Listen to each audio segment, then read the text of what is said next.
दिल्ली के लिए बीजेपी का संकल्प पत्र जारी। बीजेपी अध्यक्ष जेपी नड्डा बोले, गरीबों का कल्याण हमारी प्राथमिकता।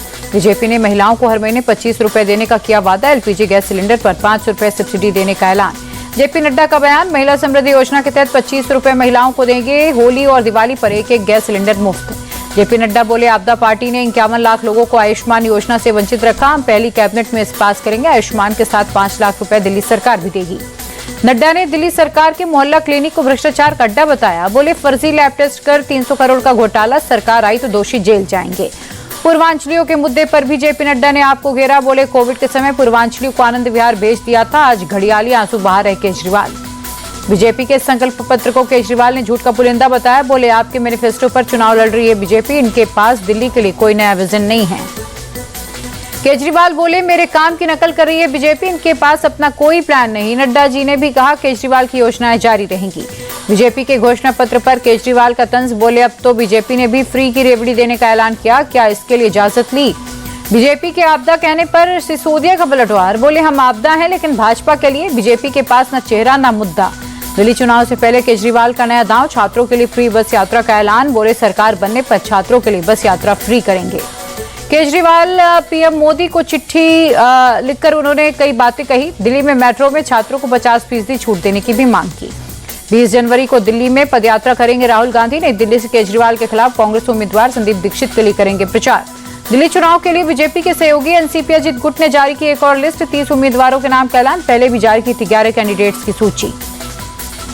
दिल्ली शराब घोटाले से जुड़े मनी लॉन्ड्रिंग मामले में ईडी की याचिका पर सुनवाई फिर टली। अब 17 मार्च को हियरिंग। केजरीवाल की जमानत के आदेश को ईडी ने दी है चुनौती। मिल्कीपुर उपचुनाव में तैनात पुलिस अधिकारियों को लेकर अखिलेश यादव ने उठाए सवाल। 19 में पीडीए के सिर्फ 3 अफसरों की पोस्टिंग पर चुनाव आयोग से संज्ञान लेने की मांग। सैफ के घर पर काम कर रहे कारपेंटर वारिस अली से भी पूछताछ। बांद्रा पुलिस कल से कर रही है सवाल जवाब। महाराष्ट्र के डिप्टी सीएम एकनाथ शिंदे बोले, सैफ अली खान पर हमला दुर्भाग्यपूर्ण, पुलिस के साथ गृह मंत्रालय भी जांच में लगा। सैफ के घर हमलावर की नई तस्वीर आई सामने। सीसीटीवी फुटेज में रात 1:38 पर सीढ़ियों में चढ़ता दिखा हमलावर। सैफ अली खान का हेल्थ बुलेटिन जारी। डॉक्टर्स बोले, सैफ की हालत स्थिर, आईसीयू से उन्हें स्पेशल रूम में शिफ्ट किया गया। डॉक्टर्स बोले, सैफ की तबीयत अब ठीक है, खतरे से बाहर है, उन्हें चलने फिरने में दिक्कत नहीं है, तेजी से रिकवरी हो रही है। डॉक्टर्स ने कहा, जल्द ठीक होने के लिए उन्हें आराम की सलाह दी है, 1 हफ्ते तक चलने पर रहेगी रोक। डॉक्टर्स बोले, हमले में सैफ बाल बाल बचे, रीढ़ की नस से 2 मिलीमीटर पीछे तक पहुंचा चाकू, उनकी रीढ़ की हड्डी में गहरा घाव है। जिस चाकू से सैफ पर अटैक हुआ उसकी तस्वीर सामने आई है। चाकू के आगे का हिस्सा सैफ के शरीर से निकाला गया है। करीना कपूर और शर्मिला टैगोर लीलावती अस्पताल पहुंची। सैफ अली खान से मुलाकात कर जाना हालचाल। सैफ अली खान के घर से मुंबई पुलिस ने एक तलवार बरामद की। सोर्सेस के मुताबिक ये तलवार उनके परिवार की ही है। भ्रष्टाचार के खिलाफ हरियाणा सरकार का एक्शन। सैनी सरकार ने 370 भ्रष्ट पटवारियों की सूची जारी की। जिला कलेक्टर्स को कार्रवाई के निर्देश, 15 दिन में रिपोर्ट भी मांगी। तेजस्वी यादव पर जेडीयू नेता नीरज कुमार का निशाना। तेजस्वी बंद कमरे में कार्यकर्ता दर्शन यात्रा कर रहे और एनडीए कार्यकर्ता सम्मेलन खुले मैदान में कर रही है।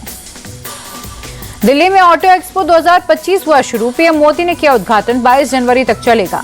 ऑटो एक्सपो में पीएम मोदी बोले, भारत की ऑटोमोटिव इंडस्ट्री जबरदस्त है और भविष्य के लिए तैयार भी है। पीएम मोदी बोले, भारत को दुनिया की तीसरी सबसे बड़ी अर्थव्यवस्था बनाने का लक्ष्य है। विकसित भारत की यात्रा मोबिलिटी सेक्टर की भी अभूतपूर्व विस्तार की यात्रा होगी। बेंगलुरु में शुरू हुआ अमेरिका का वाणिज्य दूतावास। भारत में अमेरिकी राजदूत एरिक गारसेटी ने उद्घाटन किया। एस जयशंकर और कर्नाटक के डिप्टी सीएम डी के शिव कुमार भी रहे मौजूद। छत्तीसगढ़ के सीएम विष्णुदेव साय बोले, मार्च 2026 तक नक्सलवाद खत्म करने का लक्ष्य है। कल बीजापुर में नक्सलियों से मुठभेड़ में 12 नक्सली ढेर हुए। दिल्ली में गृह मंत्री अमित शाह ने एमपी के मुख्यमंत्री मोहन यादव के साथ की बैठक। एमपी में नए क्रिमिनल लॉ को लागू करने को लेकर समीक्षा बैठक की। मुंबई में कल से शुरू होगी आरएसएस और बीजेपी नेताओं की बैठक। सोर्सेस के मुताबिक मीटिंग में हिंदुत्व के मुद्दे पर होगी चर्चा। स्पैम कॉल और फोन पर फ्रॉड रोकने के लिए भारत संचार मंत्रालय का संचार संकल्प ऐप लॉन्च। किसी भी नंबर से स्कैम कॉल आने पर उस नंबर को रिपोर्ट कर पाएंगे उपभोक्ता। कर्नाटक के मैंगलोर में सहकारी बैंक में दिन दहाड़े डकैती। बंदूक की नोक पर तिजोरी से 10 से 12 करोड़ का सामान लूटकर फरार। पुलिस की स्पेशल टीम लुटेरों की तलाश में लगी। प्रयागराज में उमड़ा भक्तों का सैलाब। त्रिवेणी संगम में श्रद्धालुओं ने लगाई डुबकी। 2 तस्वीरें आई सामने। गुरुवार को महाकुंभ में 30 लाख से ज्यादा भक्तों ने लगाई आस्था की डुबकी। अब तक करीब 7 करोड़ लोग कर चुके हैं स्नान। महाकुंभ पर अखिलेश यादव ने बीजेपी को घेरते हुए आंकड़ों पर सवाल उठाए। बोली, ये सरकार का हर आंकड़ा फर्जी। कुछ ट्रेनें खाली जा रही हैं। सुनने में आया गोरखपुर वाली ट्रेन खाली गई। अखिलेश के बयान पर बीजेपी सांसद प्रवीण खंडेलवाल का पलटवार। बोले, उनके बयान का कोई आधार नहीं। सरकार को अखिलेश यादव के सर्टिफिकेट की जरूरत नहीं। दुनिया देख रही है महाकुंभ की लोकप्रियता। महाकुंभ पर अखिलेश यादव के बयान पर बोले यूपी के मंत्री दयाशंकर सिंह, अखिलेश वोट की राजनीति कर रहे हैं। जहां संस्कृति और सभ्यता की बात हो वहां सभी को एक होना चाहिए।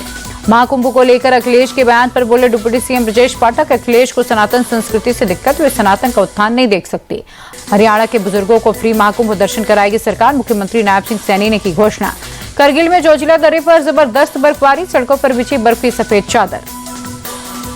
डोडा में ताजा बर्फबारी, सड़क और घरों की छतों पर जमी बर्फ को सफेद चादर हटाने की कोशिशें हो रही हैं। पर्यटकों के लिए नजारा हुआ दिलकश। जम्मू कश्मीर के कठुआ में ताजा बर्फबारी, स्नोफॉल से बढ़ी इलाके की खूबसूरती। श्रीनगर में टेम्परेचर में भारी गिरावट, ठंड बढ़ी, शहर के कई हिस्सों में छाया घना कोहरा।